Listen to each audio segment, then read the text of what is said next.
We are back on Taking Care of Business on Koerner Radio, News Talk, 1180, 1230, KGEO, 1410 KERI. Now in Albuquerque, New Mexico on 1000 KKIM. And now in the San Francisco Bay Area, and I hope they're listening to this show up there, on the internet on knookmedia.com. Our in-studio guest is an old friend of mine, Farmer Steve Paul and Farmer Clay Koerner. That's right, Farmer Clay. Farmer Clay. Well, actually, I've seen your fish farm, so I mean it's pretty impressive. Yeah, thank you. In the background, we should be playing do do do do do do do do do. It's an old farm song. Oh, is it? I didn't know that. Yeah. Okay. Do do do do do do do. All right, let's get back to Steve. Okay, so go ahead. You had a question? No, Steve, we talked off the air a little bit about the San Joaquin Restoration Act, the Miller-Bradley Act. Maybe you can expound on that a little bit. Yeah, back when I was in college, back in 92, 93, around there. The first go around at college, Marty. Not when you and I went. Yeah, not when you and I went. They went in the 50s. Yeah, that's right. Well, Miller-Bradley Act, basically it's a San Joaquin River restoration project. I just remember my dad saying, hey, they're going to take our water. And as a college kid, you don't pay much attention to that. But as I got into farming, I realized that every acre-foot of water that we use, we spend $16 an acre-foot to the San Joaquin River Restoration Project. And that's been going on for 18, 20 years. Millions and millions of dollars have been spent on that project. And what's going on with that project? It's for the salmon. And there is not one salmon that's come up that river in all that time. And that's just another problem with the bureaucracy and what they do and taking water. I say taking it away. I guess legally it was theirs to begin with, but again, we have to feed 30 million people in this state. But you're taking that water out of the farmers' hands, and you're putting it in a project that's not working. It's failed. It's been given 20 years, but yet Dianne Feinstein said the other day that we cannot stop the water from flowing down the San Joaquin River because we don't want to give back what we've been doing all these years. Well, what have they done? What have they accomplished? And so, again, are they trying to solve solutions? I mean, no. They're not trying to solve the problems. They're just putting money into another bureaucracy. But that was passed in Congress, and I don't know the year. But it just shows you what they do, and nobody's monitoring it. Nobody's saying, okay, this has failed. Let's do something different. No, we just keep pouring millions and millions and millions of dollars into it. And at the same time, water's been wasted. Yeah, they're just throwing money at it, which is typical government. So in years like last year, they just let the water go out to the sea, right?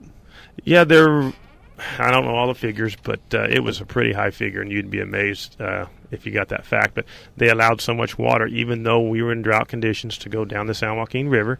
And as we were talking earlier, California has the capacity to store a lot of water.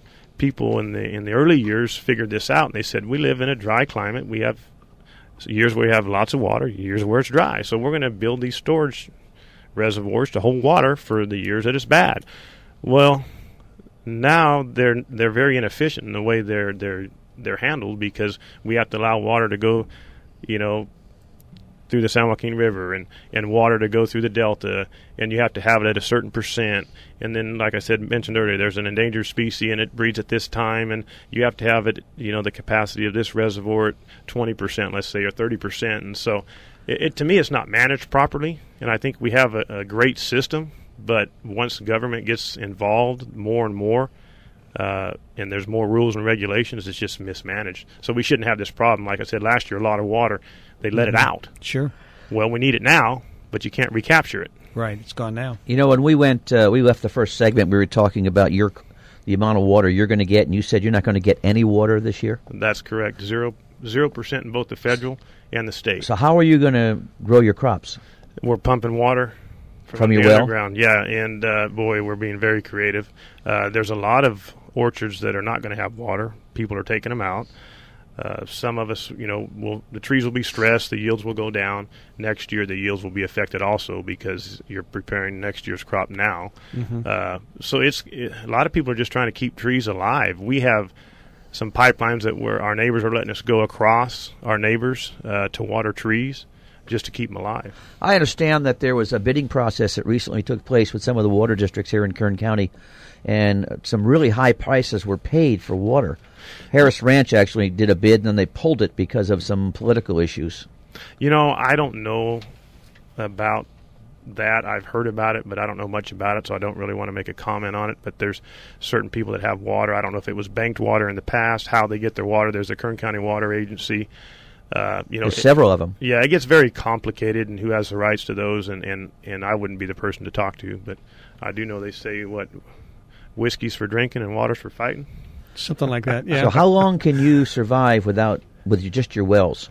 Well, this is what everybody's saying, and this is the truth. Because we've been pumping now for 5 years, this is really the last year. We can get by this year, but next year, if we don't have the rain or the snowpack, we are all in trouble. And you can ask any farmer in the business, and they will say the same thing. We can get by, but next year, we're in trouble. And I'll give you an example, like the well at my house. I live out on the farm, and I have a domestic well, and I can't lower it anymore.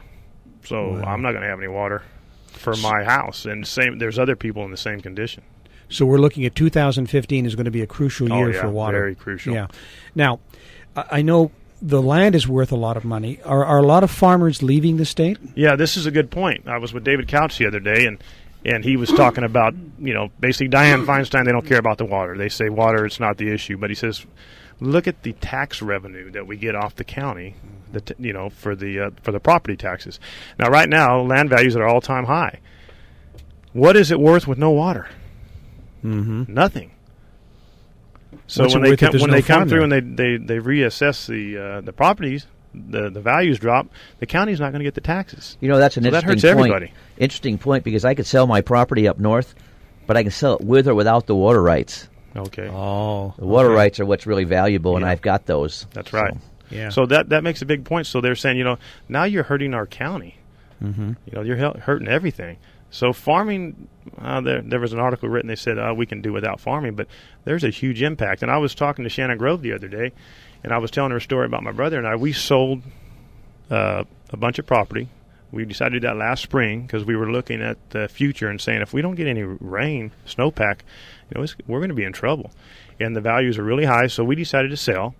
We were looking at buying in California, and we just started looking around and saying, here in the valley, why do we want to invest in the valley if there's no water? The economy is going to collapse. Sure. And so even California, we were looking at California thinking, do we want to invest in this state? So we invested, I don't want to say how much, but it's millions and millions of dollars that we invested in Texas and in Kansas. And, I'm a small fish in a big pond, but I'm just one person. Other people are doing the same thing. They're not having any choice. They have That's to. right. So we've basically, been forced to go out of state. So basically, farmers are leaving the state. A lot of people are leaving the state, yeah. Okay. I would say people selling land and moving out of state too. But, we just looked at the options and said, I want to invest in California, but it's not a good climate. It's not a good climate. And then to do business in the other states, I cannot believe the difference in Texas and Kansas. It's amazing the difference in how business friendly they are. We're getting off the water, but they're not leaving just because of water. They're leaving for lots of other reasons. Yeah, that's correct. And most of it starts with a big T called taxes. Well, yeah, in the state of Kansas, it's a $180 one-time, lifetime fee to form an LLC. Oh, wow. In the state of California, it's $800 a year. So I asked Rudy Salas, why? Why is it $800 a year here and not in Kansas? And he just said he'd have to check with me and get back, check on that and get back with me. And how long ago was that? Oh, months ago. Yeah, don't hold your breath on that one. So, you haven't got your answer yet? No, I haven't. Rudy, get back to him. So, what do you see as the long-term prognosis? Because, we're talking about farmers leaving the state. We're talking about a water real crisis coming next year. So what do you see as the long-term prognosis down the road? Well, what you're seeing, unfortunately, and I work for investment groups. I manage property for investment groups, farming. And, again, correlation. I don't think people in Sacramento realize that these, say, pension funds, a lot of people are vested, whether it be teachers or doctors or lawyers, whoever, and they have an interest in this valley. And those retirement funds are being paid by agriculture. Right. And I don't think people realize that. And so what you're seeing is the big boys coming in now. They're the ones that are able to do it. You're seeing big farming. Little guys are going out. And so now you're having corporate farming. I have nothing against it, but back in the days, 20 years ago or so, when I first started farming, you had all the family farms, and now it's just gone to big farms. They're going to control the water districts. They're going to control the water, and so they're going to control the land. So do you think farming won't be extinct in California? It'll just be corporate rather than individual.